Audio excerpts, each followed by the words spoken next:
another edition of the Contractor's Secret Weapon weekly podcast with your hosts, Dave Negri.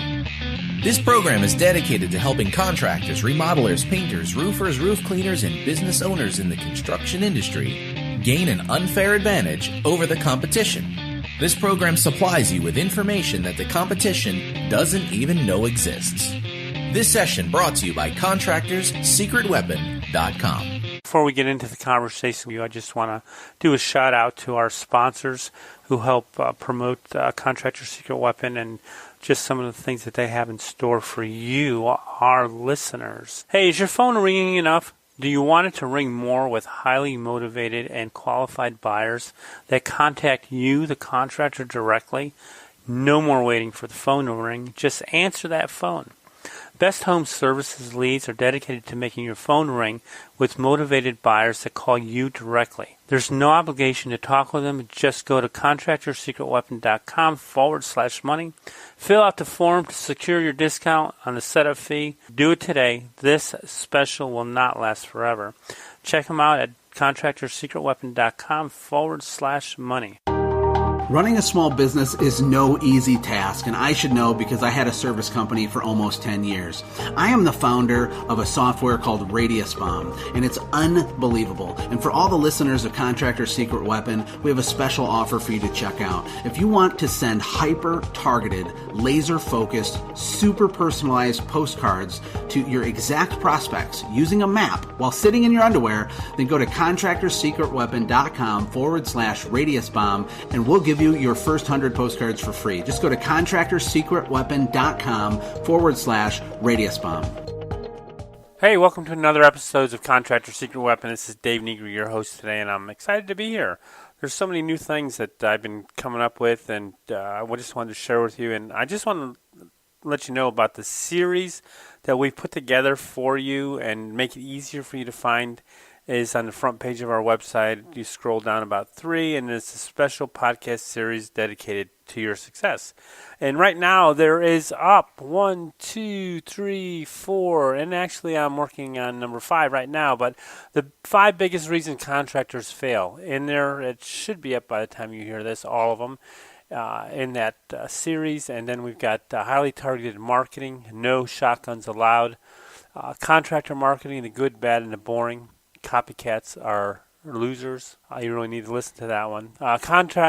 Creating your blueprint for success, all about goal setting. And right now, that depends on where you are and what time of the year you're listening to this. It's always a great time to sit down and think about your goals. It's kind of funny how that we've, in the past we've talked about goal setting and planning a vacation, and golly, I'm telling you, my wife wants to go to Europe next year, and it is just mind-boggling the amount of decisions that we have to make on where we want to fly into, where we want to fly out of, what hotel. We have a timeshare, so we're going there. And you talk about, when we talked about goal setting, in that series we talked about sometimes we spend more time on planning our vacations than we do on our goals. So, I'm going to take a whole nother look at my goals because I've spent hours. We haven't even ordered tickets yet. Are you kidding me? It's just fun to correlate between the two. So I'm going back to my goals, and I'm writing them out again, and I'm going to spend more time and actually fine-tuning and detailing where I want to be, what I want to do, and how I want to get there. So needless to say, there is, we all get phone calls, and the phone calls we get for getting new customers are the ones we love. But you know what? The ones that complain are the ones that we hate. I mean, literally hate. If we see that number, we just cringe. So today I want to talk about how to respond to complaints fast. So why you want to respond to complaints fast. So, it's kind of funny as we sit down and we look and we get all these calls of people who complain, and hopefully it's not too many. But if it is a lot, then that's a whole nother area that we need to work on, and that's service and probably needing to raise your prices because you're cutting your service short. But we're just going to go into responding to complaints fast. And the key to keeping and even enhancing client relations is to respond to complaints quickly and efficiently. Never, ever leave a client unhappy, even if there's a bad apple and you want to get rid of them. The best way to get rid of them is to make them happy, even if you have to give them part or all of their money back. And you say, "Are you crazy? I've done all that work. Why would I want to give them their money back?" Well, sometimes you need to. Sometimes you need to give them a portion of the money back just to get them off your back. And, they can say bad things about you. And today with the internet and stuff, it's more likely that they will than they won't. So if you don't, they'll go to ends to tell everyone they know what a terrible company you are. Think of it as money well spent from bad publicity. Write it off as advertising because it is a marketing expense. When you get to the point where you've got a customer that's complaining and whining, and just make them happy. Whatever you can do to make them happy, because you know what, that really happens. They're not going to call their friends. They're not going to tell them how bad you are. And if your name comes up or your company's name comes up, they're going to say, "You know what, I had a problem with them, but they responded to my complaint and they took care of me, and I was satisfied with the way that they took care of me." And believe me, it is an advertising expense. So for clients who are good clients and something just went wrong, look at the complaint as an opportunity. First of all, if the client felt that you would be like all other companies and not respond at all, you would not even bother to call you. That means that they believe in you and believe that you would care if they were unhappy and you would try to fix things. This means that they're a client that you really want to keep, especially since it costs 5 times more. Listen to me. It costs 5 times more to gain a customer than keep an existing one. So the numbers should be in your favor to keep a client. I have to tell you about one of my people I used to subcontract for. And every time I'd go there, it was a big roofing company. I would do a lot of repairs and stuff for their customers, and I would always, just out of the fun and necessity, whatever you want to call it, I would always ask, "Why do you do business with this company?" Just as for my own sake. And 90% of the time, the people would always say they answer my call, they listen to my complaint, and they always try to fix it. So let's go back to it again. Why do they do business with this particular company? And they're probably one of the highest priced companies where I live as far as the roofing industry. They do the business with them because, number one, they answer the phones.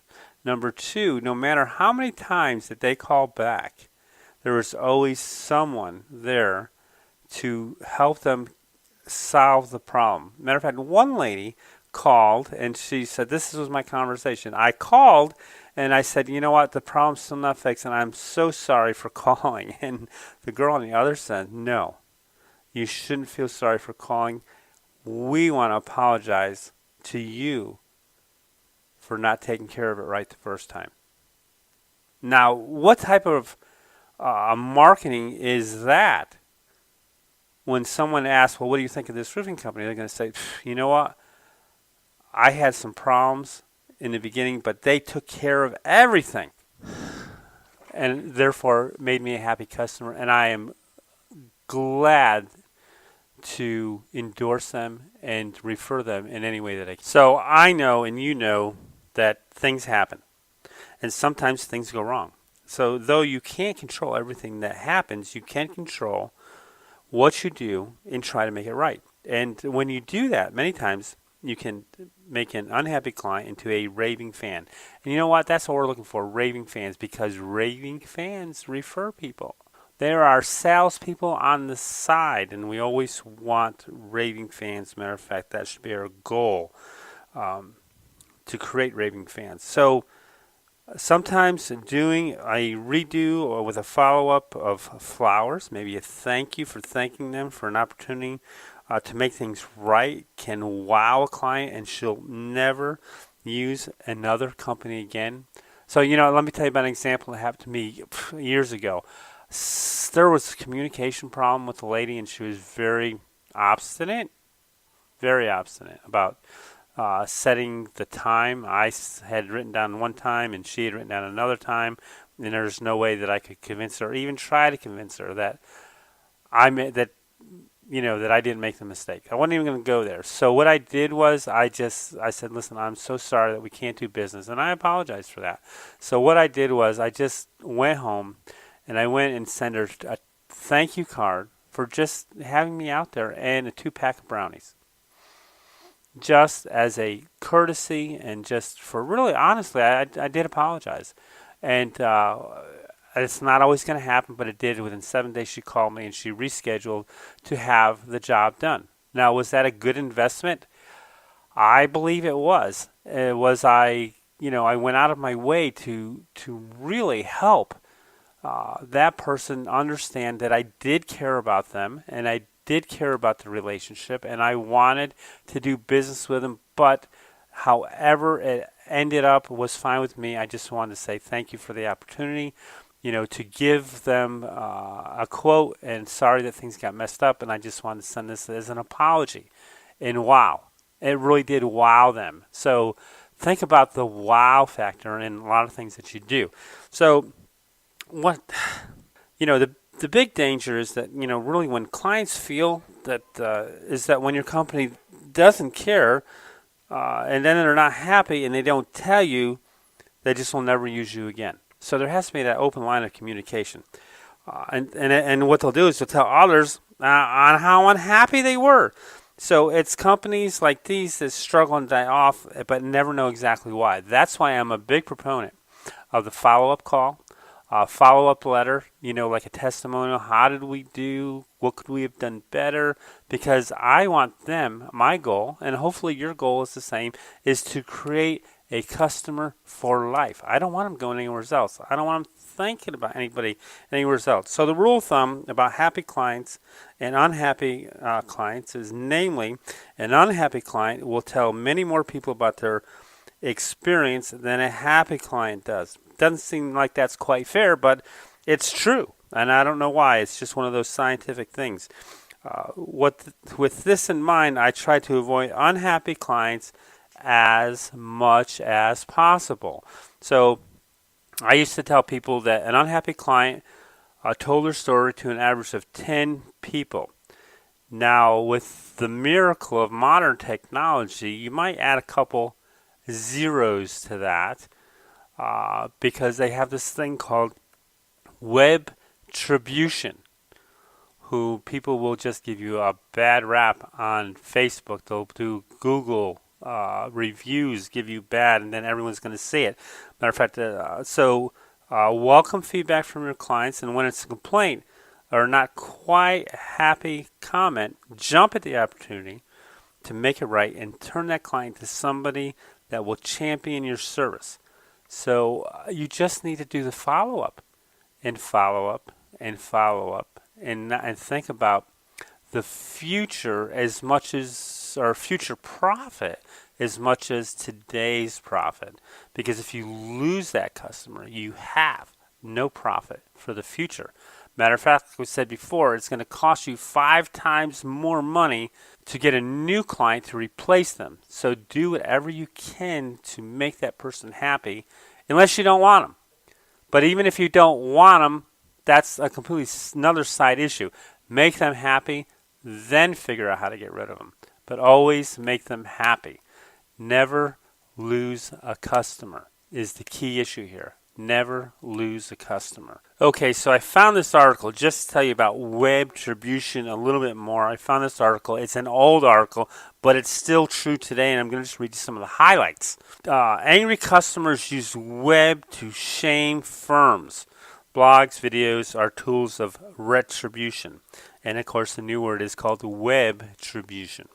So disgruntled customers used to have little recourse against poor services and broken promises. But as angry clients increasingly turn to the internet to settle scores, companies, independent retailers, and everyday wrongdoers are learning that customers have the last word and often the last laugh. The web has turned into a place where shame and humiliation are sometimes the strongest weapons in fighting scams and unfairness. There's no question that publicity shaming someone, whether it's a politician or a company, or the best way not only to get their attention but to change their behavior, said the article writer.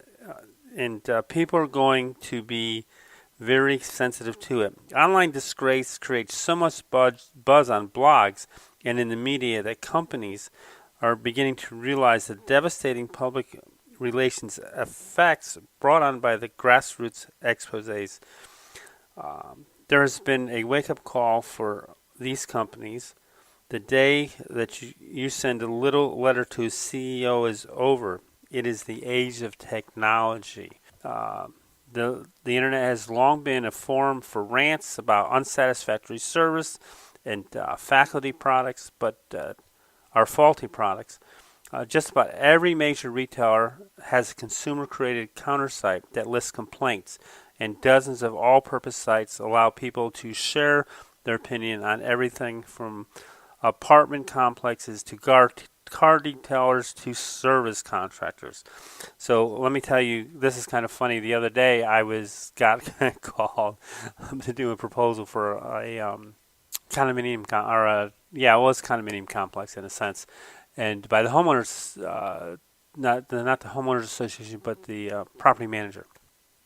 So I'm going in, and she sent me her email and her contact information, but I did not have her mailing address. So I went to Google and I put in their web everything, and in there I'm looking at their Google reviews for the different cities they're in, and they've got like 4 or 5, and there's not a good one in there at all. Just not good at all, and you don't want that. So, if you have some bad reviews, you better get some good ones in there, and it'll push them down. They won't get rid of them, push them down. But if you find, like I said earlier, if you find that you've got a bad review, contact the person. Get in touch. And sometimes, like I know of a guy who he got a review, and they never even did business with the person. That's really sucks. So, listen, at all costs, go and return those phone calls from those people that are complaining, because it's so important to the future of your business. Don't think that they're going to go away. They may go away, but they have a long-lasting voice that will not go away. If they post it to Google, if they post it to Facebook, if they just write a bad review, that is going to be around forever. So nip it in the bud. Take care of it.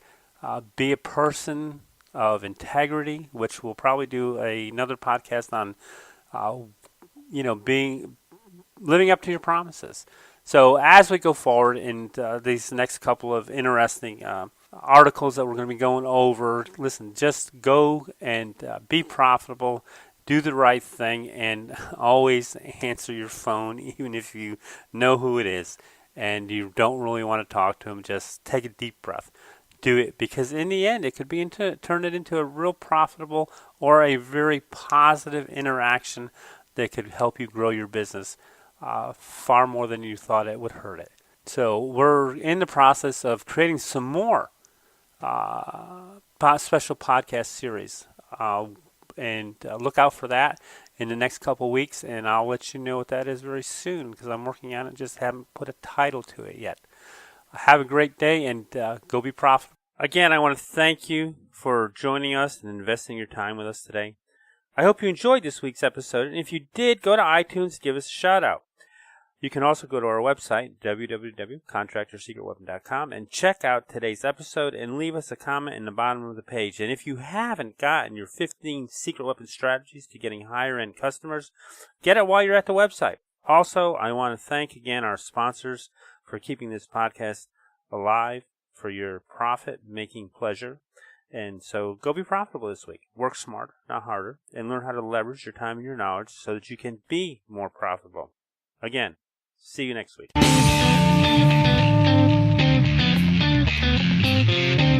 Thanks for joining us for another weekly episode of the Contractor's Secret Weapon podcast with Dave Negri. We would love to hear your comments about this episode, so visit us online at www.contractorsecretweapon.com and let us hear your thoughts. If you are listening via iTunes, please leave us a positive review. The more positive reviews we receive, the more other contractors will benefit from this show. Thank you, and see you next time here on the Contractor's Secret Weapon Podcast.